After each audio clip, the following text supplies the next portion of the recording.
It's really odd. We can probably check it more thorough when we get back to the morgue, but you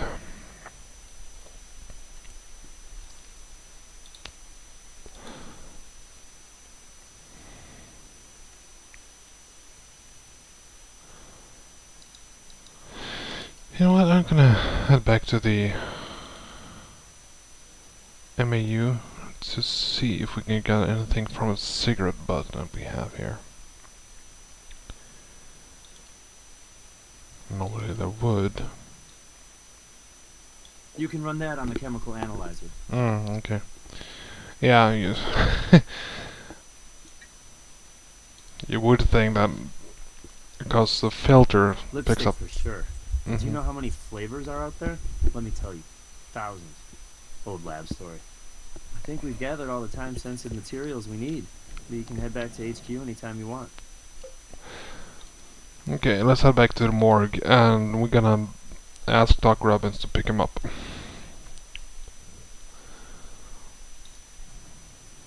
Sure, I'll send a team right out. We picked up everything we can from the crime scene anyways. Now, I would think there was something else there. Can you determine the time of death? I can TOD? give you a decent seat in the ballpark, thanks to those blowfly larvae. Rigidity and lividity indicate the body's not been moved post-mortem. TOD estimate, 5 days. Can you determine the COD? Cause of death? Still working on that. I found water in the lungs, so first glance suggests possible asphyxia from drowning. Don't quote me. Other parts of this autopsy don't add up. Another element that may or may not be important, tox indicates levels of Jimson weed tea. We checked his lower intestinal tract for seeds and came up with a garden of toxicity, levels of which you can verify in the lab.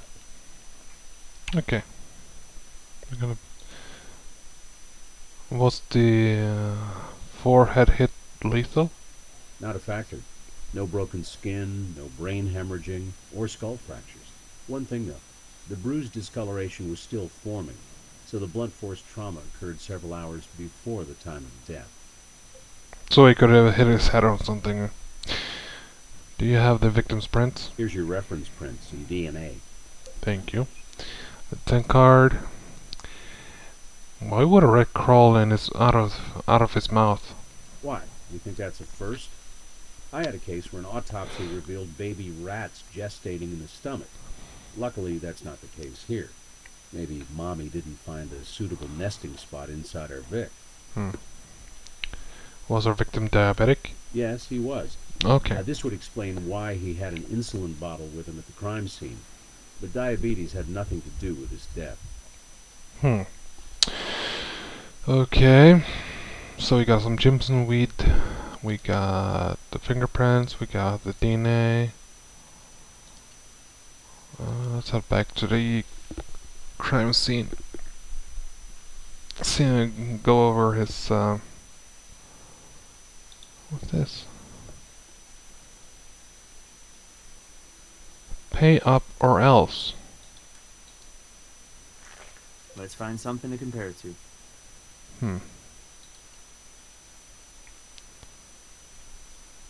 Our What's Vic this? rolled his own. Burn mark underneath suggests it was smoked at the crime scene, dropped, and burned right into the fabric. You'll want a different tool for that. Oh yeah, the tweezers. What the hell's that? Salt-like substance. How to get on here? Well, let's let's have a quick look around, see if there's anything else we're missing. It doesn't seem like it. No. And the crime scene has been processed. So let's head back to the lab and go through what we got so far.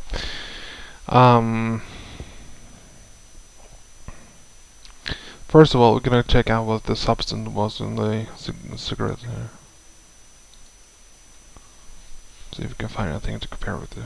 Well, our mystery substance is not in the database, but it appears to have been mixed in with the tobacco. So either someone else did it, or the Vic did it himself.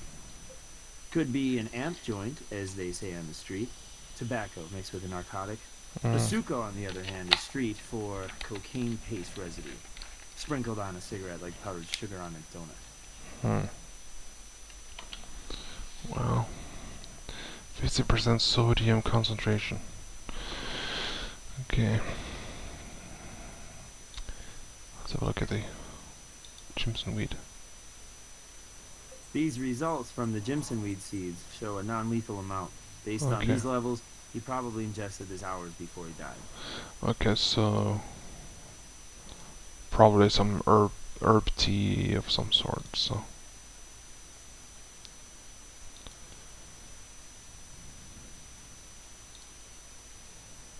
let's have a look and see if we can find anything else on the cigarette we got here. Doesn't seem like it. But to be on the safe side, We've done all we can with that item. okay. So let's go through the database to see if we find any fingerprints matching the victim. Nothing. Okay. The DNA. Nothing.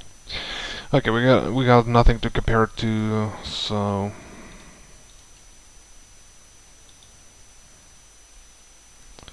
let's see if we can talk to Jim. Is that Jim? Can you trace the info on this bottle back to its owner? Trace the name on the prescription to a condo at 337 Fawn Road, Las Vegas. According to records, he lives there with his wife, one Carla Mitchell. Here's a surprise. Our victim has a local celebrity for a mother, real estate developer Emily Hansen. Isn't she running for the state senate? One and the same. Lives out of Charleston Hills, a gated community. She doesn't have my vote, but you don't need to bring that up. Don't worry. Your secret's safe with me, Jim. Again, skipping the cutscene.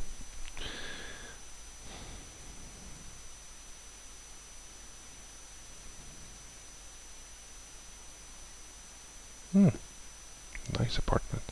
Hot lady. LVPD crime scene investigation. Huh.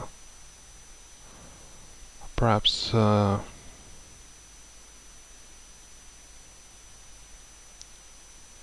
new kitchen getting installed. Las Vegas Crime Lab, Mrs. Mitchell. We're sorry to have to bother you at a time like this, but I'm sure you understand it's necessary. Of course, of course. But you'll have to forgive me if I'm a little out of focus. I haven't even begun to come to grips with Derek's death. Seems so unreal. And just when things were going so well. He was due home today from his camping trip, and I was planning his favorite meal for him. Do you know what happened? We're trying our best to figure it out, Mrs. Mitchell. What size hiking boots do you wear? I don't normally wear hiking boots at all, but when I do, it would be size 5. Why? We found a boot print at the crime scene. Do you have any hiking boots we can use to rule you out? No, I told you I'm not a boot person. Are you saying that another woman may have been out camping with him? No, we are simply checking all possibilities. Do you own a truck? No, I'm not the truck type. If it helps, I do know that Derek's mother owns one. An old Chevy, I think. Did your husband normally camp on his own? Actually, yes. He liked to go backpacking once or twice a month. He'd take a bus, hike as far as he could go, and get out under God's great sky, as he said. Not that he was religious, but the desert held a certain spirituality for him. I never went with him. I may live in a desert town, but I'm a city girl, and I don't like getting my hands dirty. When was the last time you saw your husband? Last time I saw him? Oh, God, that's such an awful sound. Must have been... Yes, it was over breakfast, right before he left. I was going to work. He told me he'd be gone, out camping for a while, starting that very afternoon. That was typical of Derek. Mr. Spontaneity. When exactly did he leave? 6 days ago? Yes, 6 days. He needed to stop at his mom's house on the way out to the desert to pick up his gear. We didn't have room to store it here. His mom was willing, which is a little surprising since Derek and his mother aren't exactly close. Where were you 5 days ago? I guess you know I'm an attorney. I think maybe you testified in 1 or 2 cases of mine against my client. But that's the way the game's played, right? Anyway, I've been consumed with my next big trial looming. Now, I know in a case like this, you always look at the spouse first. But let me save you a step. No way could I have driven out to the desert. Even if I had known where in God's name he'd set up camp. I just haven't had the time. Okay.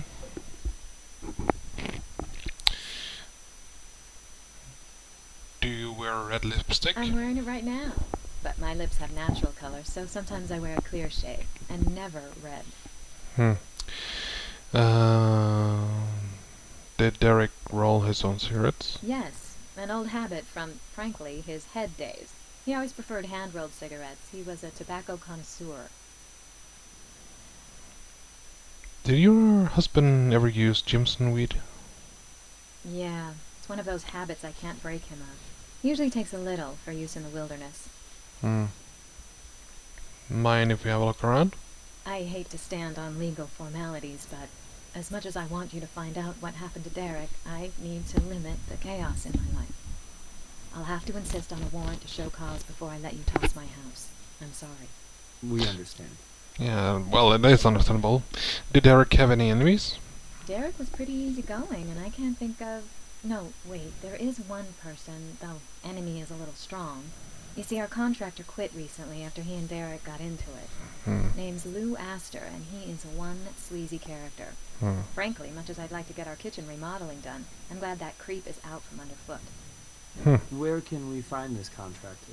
At Ravenson Construction. I even remember the address from paying his padded bills. 5311 Suffield Road. Okay. So there's not much left to do here, so let's head over to Emily's estate. Again, skipping cutscene.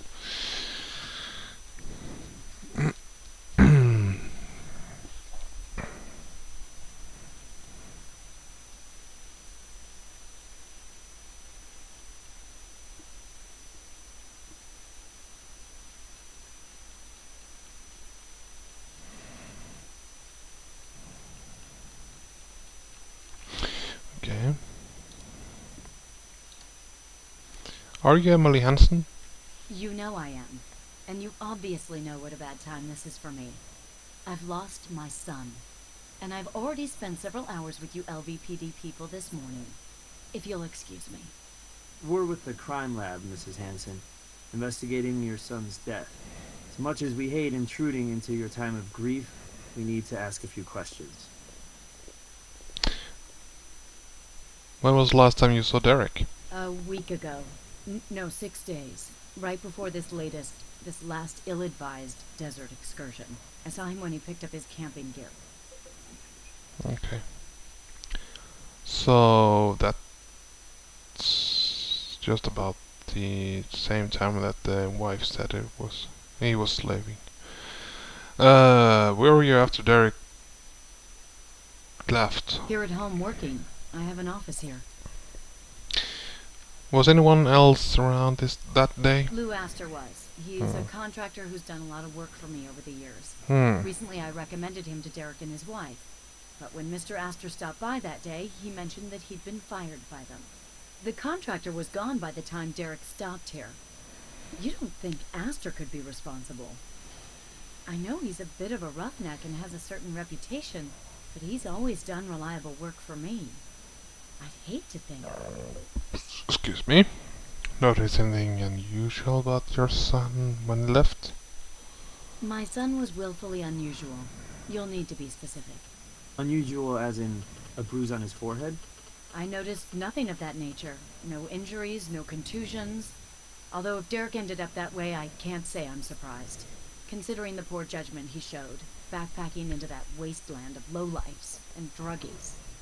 Perhaps Derek felt at home among that trash. Drugs and parties were how he spent his college days. Never grew up, I'm afraid. You think I'm cruel? Cold? Assume what you like, but I'm a mother who lost her child long, long ago. How was Derek's marriage? A disaster area. My darling daughter-in-law, Carla, is a 14-carat tramp. Derek only married her because I disapproved. Sheer rebellion. Simply sheer rebellion. It's the safest bed in Las Vegas that that little slut is sleeping around on my son. Well, can we get your fingerprints? Just to eliminate you. I'm sure you expect me to cooperate fully in your efforts to find out what happened to my son. And I do commend your public service. But as you may know, I'm a candidate for public office myself, and I intend not to be embarrassed. You will follow the rules. It will take a warrant to get my fingerprints or to search my house. And now, if there's nothing else, please leave me to my thoughts and my sorrow. Do you own a truck? A truck?